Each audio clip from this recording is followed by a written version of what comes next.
ఆ కార్యక్రమానికి హాజరు కావడం జరిగింది.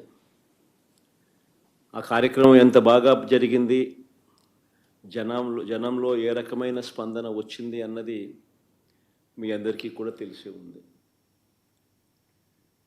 సంవత్సరం తిరిగే నాటికల్లా ఒక రాష్ట్ర ప్రభుత్వం ఇంత తీవ్రమైన వ్యతిరేకత ప్రజల్లో చోటు చేసుకోవడం అన్నది, ప్రజల మనసుల్లో చోటు చేసుకోవడం అన్నది బహుశా దేశ చరిత్రలోనే కూడా తక్కువైన అరుదైన పరిస్థితులేనేమో. అంత తీవ్రమైన వ్యతిరేకత చంద్రబాబు నాయుడు గారి ప్రభుత్వం మీద కనిపించిన పరిస్థితులు. ఇలాంటి నేపథ్యంలో చంద్రబాబు నాయుడు గారు తాను చేస్తా ఉన్న డైవర్షన్ పాలిటిక్స్ నుంచే కాకుండా చంద్రబాబు నాయుడు గారి ప్రతి మాటలోనూ కూడా అసహనం కూడా కనిపిస్తూ ఉంది. అందుకే నియంతగా తాను మారి అణిచివేత అన్న పదానికి నిజంగా ఒక నిర్వచనంగా చంద్రబాబు నాయుడు గారు ఈరోజు తయారయ్యారు. నిన్న నా ప్రోగ్రాం కూడా సత్తెనపల్లి పల్నాడు ఏరియాలో నా ప్రోగ్రాం కూడా నిజంగా ఒక కర్ఫ్యూ పరిస్థితుల మధ్య ప్రోగ్రాం జరిగింది. ఆశ్చర్యం కలిగించే విషయం, అసలు ప్రజలను లేదా మా పార్టీ కార్యకర్తలను పరామర్శించడం అన్నది ఒక ప్రతిపక్ష నాయకుడు చేస్తే తప్ప అని అడుగుతా ఉన్నా. చంద్రబాబు నాయుడు గారిని సూటిగా ఈ ప్రశ్న అడుగుతా ఉన్నా. ఎందుకు ఇన్ని ఆంక్షలు పెట్టాలి?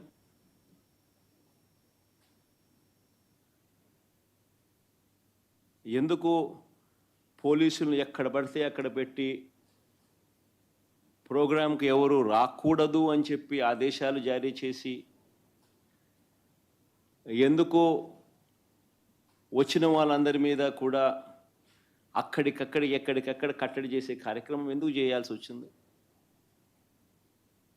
చంద్రబాబు గారు నోట్లో నుంచి ఇటువంటి మాటలు వచ్చినాయి కాబట్టే ఎన్ని అడ్డంకులు క్రియేట్ చేసినా ప్రజల్లోనూ కార్యకర్తల్లోనూ ఒక విప్లవం వచ్చింది.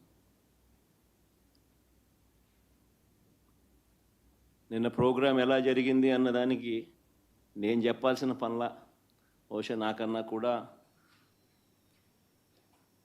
మీ అందరికీ కూడా ఎక్కువ అవగాహనే ఉంటుంది.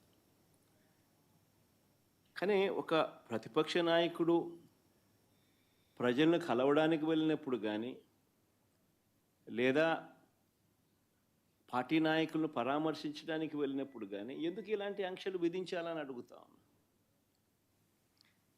మొన్న పొగాకు రైతులకు సంబంధించి పొదిలి వెళ్తే నిజంగా అక్కడ కూడా ఆశ్చర్యం కలిగించే విషయం,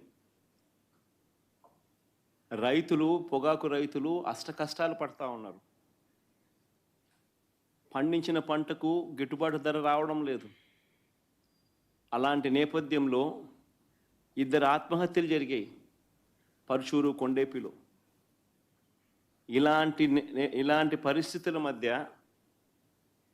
అక్కడ జరుగుతూ ఉన్న పరిస్థితుల మధ్య రైతులకు సంఘీభావంగా ప్రతిపక్ష నాయకుడు అక్కడికి వెళ్తే ఆ కార్యక్రమంలో ప్రజలు పెద్ద ఎత్తున పాల్గొంటే దాదాపుగా 40,000 పైచిలుకు మంది ఆ కార్యక్రమంలో పాల్గొంటూ ఆ ప్రోగ్రాం జరుగుతూ ఉన్నప్పుడు 40 మందే ఎంచినా కూడా అంతకన్నా ఎక్కువ మంది కూడా కనపడరు. 40 మందితో నువ్వు 40,000 మంది జరిగే ప్రోగ్రాం మీద రాళ్ళు వేయాలని ప్రయత్నం చేస్తావు. ఆశ్చర్యం కలిగించే విషయం అది. ఏం జరుగుతూ ఉంది? రైతుల సమస్యలు హైలైట్ కాకూడదా? రైతుల సమస్యల తరపున ఎవరు రైతుల తరపున మాట్లాడకూడదా? రైతులకు సంఘీభావంగా ఎవరు వెళ్ళకూడదా? రైతుల సమస్యలు అనేటివి ఎవరు పట్టించుకోకూడదా? 40,000 మంది ప్రజలు రైతులు పాల్గొన్న కార్యక్రమంలో 40 మంది చేత నువ్వు డిస్టర్బ్ చేయాలని ప్రయత్నం చేస్తావు. ప్రయత్నం చేసి ఇంకా రైతులు ప్రజలు సమన్వయం పాటించారు కాబట్టి 40,000 మంది 40 మంది మీద పడలా. ఒకవేళ పడుంటే పరిస్థితులు ఏ మాదిరిగా ఉండేదో నేను చెప్పాల్సిన అవసరం లేదు. ఎవరైనా ఊహించుకోగలుగుతారు.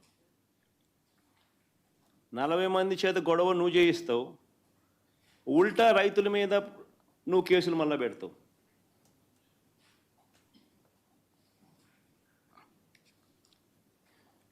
నేను అడుగుతా ఉన్నా చంద్రబాబు నాయుడు గారిని, ఎందుకు ఇంత భయపడతా ఉన్నావు? ఎందుకు ఇంత అసహనం అని అడుగుతా ఉన్నా చంద్రబాబు నాయుడిని. ఈరోజు రాష్ట్రంలో ఏ పంటకు గిట్టుబాటు ధర రాని పరిస్థితిలో రైతు ఈరోజు వ్యవసాయం చేస్తూ ఉన్నాడు. వరి కొనుగోళ్లకు సంబంధించి రైతు 300 రూపాయలు తక్కువ రేటుకు ధాన్యం మొన్న అమ్ముకోవాల్సిన పరిస్థితి దళారులకు.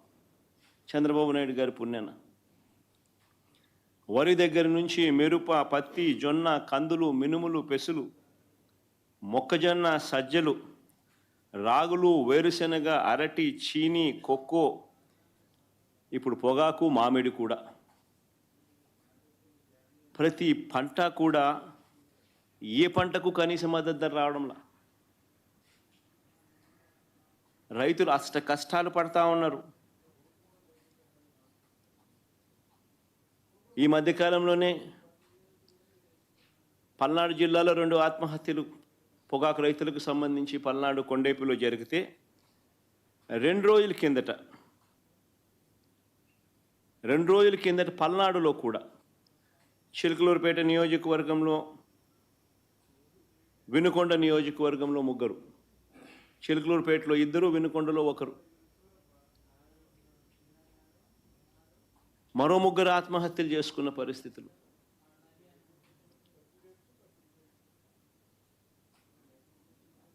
ప్రకాశం జిల్లాలో మన కళ్ళ ఎదుటే ఒక 2 ఆత్మహత్యలు జరిగితే మరో 3 ఆత్మహత్యలు కళ్ళ ఎదుటే కనిపిస్తూ ఉన్నాయి. అయినా కూడా ఈ ప్రభుత్వం పట్టించుకునే పరిస్థితి లేదు. అయినా కూడా రైతులకు తోడుగా నిలబడే కార్యక్రమం అంతకన్నా జరగడం లేదు. ప్రజల సమస్యల పట్ల ఎవరైనా కూడా గొంతు విప్పితే చాలు చంద్రబాబు నాయుడు గారు నోట్లో నుంచి వచ్చే మాటలు ఏ స్థాయిలో ఉన్నాయనంటే భూస్థాపితం చేస్తాడట. ఆశ్చర్యం కలిగించే విషయాలు. 76 ఏళ్ల వయసు ఆయన, 76 ఏళ్ల వయసులో ఉన్న ఆయన ఒక ముఖ్యమంత్రి స్థానంలో కూర్చొని ఉన్న వ్యక్తి ఒక టీవీ ఇంటర్వ్యూలో మాట్లాడుతూ ప్రతిపక్షాన్ని భూస్థాపితం చేస్తాడంట. ప్రతిపక్ష నాయకుడు పేరెత్తి ఆయన ప్రతిపక్ష నాయకుడిని భూస్థాపితం చేస్తారంట. ఆ ఎల్లో మీడియాకి సంబంధించిన ఓనర్, ఆ టీవీ ఓనర్ ఒకడు అడుగుతాడు, ఎప్పుడు భూస్థాపితం చేస్తామని. ఈయన అదిగో మొదలు పెట్టేశాను, చేస్తూ ఉన్నాను, త్వరలోనే చేసేస్తాను ఈయన అంటాడు. ఆశ్చర్యం. 76 ఏళ్ళ ముసలాయన.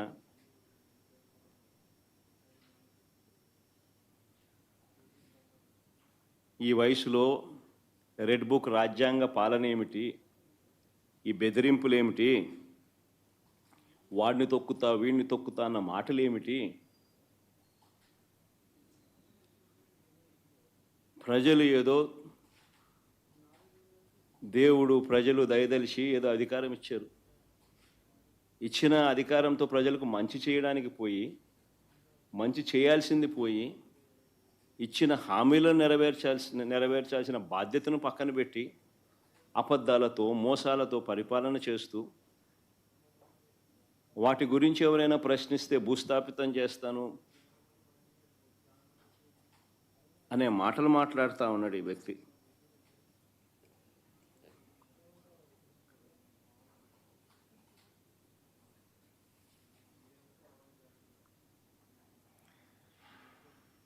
ఈ చంద్రబాబు నాయుడు గారి పాలనలో అసహనం అనేది ఏ స్థాయిలోకి పోయింది అని అంటే,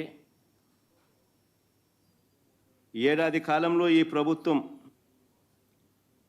ఈ ప్రభుత్వంలో ఏ ప్రభుత్వము కూడా గతంలో ఎప్పుడు చూడని విధంగా వ్యతిరేకతను చంద్రబాబు నాయుడు గారు ఈరోజు చూస్తూ ఉన్నారు.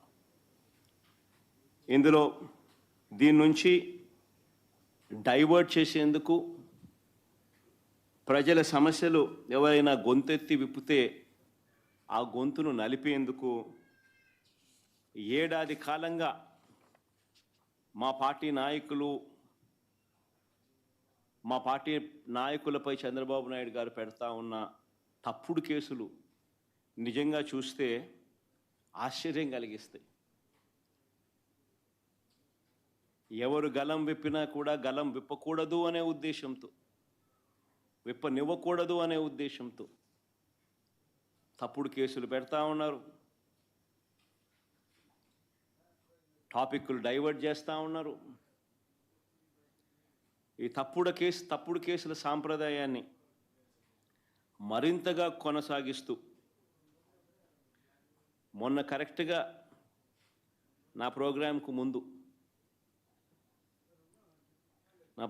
ముందు రోజున టాపిక్ డైవర్ట్ చేసేందుకు ఉపయోగపడుతుందనే ఉద్దేశం కూడా